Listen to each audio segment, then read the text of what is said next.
Australia's big climate debate is no longer about if we can reach net zero emissions by 2050, but rather what the astronomical price tag will be. The conversation has shifted, and the numbers are staggering. Analysis from the CSIRO suggests that just to hit a 62 to 70% emissions cut by 2035, we'd need to pull about 100 million tons of carbon dioxide from the atmosphere. So how do you do that? Well, according to ABC's Alan Kohler, one way is to plant a colossal number of trees. He estimated that to offset that amount, we'd need to create new forests covering an area half the size of Victoria, all within the next decade. And to meet the 2050 goals, we'd have to follow that up by planting an area twice the size of Tasmania. This sounds like a monumental task, and frankly, it borders on the unbelievable, especially when you consider Australia's track record. We're actually one of the world's worst offenders for land clearing. Just in New South Wales, we lose an area equivalent to 570 football fields every single day. Between the years 2000 and 2017, Australia cleared a staggering 7.7 million hectares of land. That's an area roughly the size of Ireland. All that clearing wiped out massive opportunities for natural carbon absorption. So the idea of suddenly creating forests on this scale seems completely out of touch with reality. This leaves climate change and energy minister Chris Bowen in a tight spot. If massive-scale reforestation is a fantasy, what other options does he have to deliver net zero? The current plan hinges on a massive expansion of renewables like wind and solar. But even if we expand them at an incredible rate, the grid would still be heavily dependent on gas. We'd need at least 15 gigawatts of gas power just to support around 15 million homes, and to stabilize the grid when the sun isn't shining and the wind isn't blowing. Let's talk about the sheer scale of the renewable rollout required. To reach the government's targets, we would need to build and install a fully operational wind turbine every single day for the next 6 years. Every single day. On top of that, we'd need to construct roughly 10,000 kilometers of new transmission lines across the country. That's like building a power line from Sydney to Perth and back, and then some. This immense infrastructure project is already causing friction, particularly in rural areas. Farmers and landholders are seeing plans for larger and larger overhead transmission towers to be built right alongside existing lines. Many would prefer these lines to be buried underground to preserve their land and scenery, but that's a more expensive option that isn't being prioritized. The strain on rural communities is growing as they find themselves on the front lines of this massive industrial transformation. And there's another hidden cost to this green transition: waste.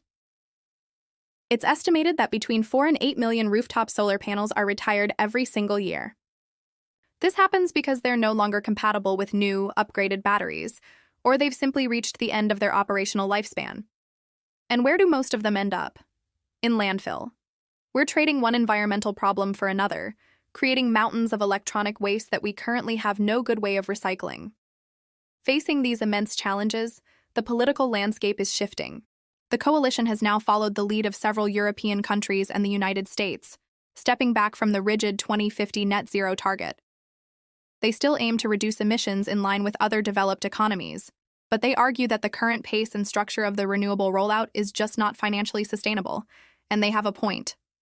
Research from the University of Queensland, the University of Melbourne, and even Princeton University has estimated that the full transition to net zero in Australia could cost as much as $9 trillion. Let that sink in. $9 trillion. That's a figure that dwarfs our entire national economy. In response, the Labour government has gone on the offensive. Prime Minister Anthony Albanese, Penny Wong, and other ministers have been aggressively claiming that under a coalition government, electricity prices would skyrocket. But here's the problem with that argument. Wholesale power prices are already projected to jump by around 50% over the next 3 years under the current plan. This completely undermines the promise that a rapid switch to renewables will guarantee cheaper energy for everyone. Households and businesses are already feeling the pinch of higher bills, and the trajectory is pointing upwards, not downwards. It seems the reality on the ground doesn't quite match the political rhetoric. Another major issue is where the money and jobs are going. Much of the economic benefit from manufacturing renewable technology flows offshore, especially to China, which produces the vast majority of the world's solar panels and wind turbines. Australians were promised a green jobs boom, but many are now asking where those jobs are. If we're importing all the hardware, the local economic upside becomes much harder to see. Meanwhile, the world of energy technology is not standing still. Nuclear power is advancing at a rapid pace overseas. Small modular reactors, or SMRs, are being deployed much more quickly and cheaply than traditional nuclear plants. And on the horizon, we have nuclear fusion, which many see as the ultimate clean energy game changer. This raises a crucial question. By the time Australia finishes building this enormous trillion-dollar renewable infrastructure, which will still need gas to keep the lights on, will it already be obsolete? It's very likely that newer, more affordable, and more reliable technologies will be widely available by then. Without a serious change in course, Australia risks being saddled with some of the most expensive and outdated energy assets in the world. We could spend a sum greater than our entire GDP on a system that fails to deliver on its promises of cheap, reliable power.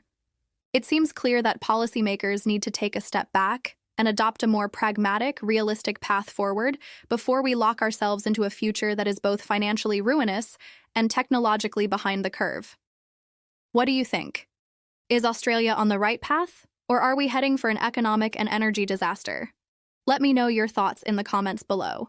Thanks for watching, and if you found this insightful, please consider liking and subscribing for more content like this.